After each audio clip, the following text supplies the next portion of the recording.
আসসালামু আলাইকুম। দেশ এবং দেশের বাইরে থেকে যে যেখান থেকে আমার এই ছোট্ট ভিডিওটি দেখতে পাচ্ছেন, ভিডিওটি ভালো লাগলে একটি সাবস্ক্রাইব করে রাখবেন পরবর্তী নতুন ভিডিও দেখার জন্য। আজকে আমি আলোচনা করব 2025 সালের নতুন বছরের সোনালী কালার রুই মাছের পোনা সম্পর্কে।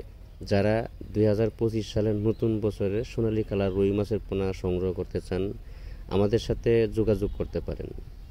তবে সোনালী রুই মাছের পোনা যেখান থেকে আপনি সংগ্রহ করবেন, এটার ভিতরে কিন্তু কালারের ভিতরে 1 নম্বর বা 2 নম্বর আছে।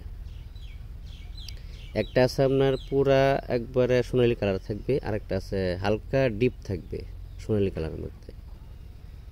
এই জন্য মাছের পোনা সংগ্রহ করার সময় অরিজিনাল সোনালী কালার রুই মাছের পোনা দেখে শুনে সংগ্রহ করতে হবে আপনাদের।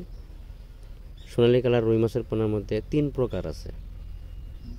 একটা হলো হলুদ বা এরকম থাকে, আরেকটা লাল থাকে, আরেকটা হালকা ডিপের মধ্যে থাকে। এই জন্য মাছের পোনা সংগ্রহ করার সময় একটু সতর্ক থাকবেন।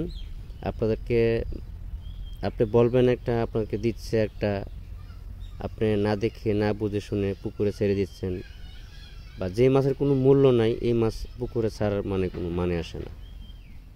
এমনিও অরিজিনাল সোনালী রুই মাছের পোনা এটি কালচারের সময় বা বড় হলে এটি কিন্তু খেতে খুবই সুস্বাদু বা খুবই খেতে ভালো লাগে। এই মাছের পোনাগুলো আমাদের কাছে স্বল্প মূল্যে পাওয়া যাচ্ছে, এবং কি সকল প্রকারের মাছের পোনা, সকল ক্যাটাগরি লাইনের মাছের পোনা, দেশীয় বিদেশি কার্প জাতীয় ক্যাটফিশ জাতীয় সকল প্রকারের মাছের পোনা আমাদের কাছে স্বল্প মূল্যে পাওয়া যাচ্ছে। আমি বারবার একই কথা বলি ভিডিওতে, যে প্রতারকের কাছ থেকে সাবধান থাকবেন। একটা মাছের মিল দিয়া আরেকটা মাছের ডিম দিয়া মাছ কিন্তু ক্রস তৈরি করা যায়।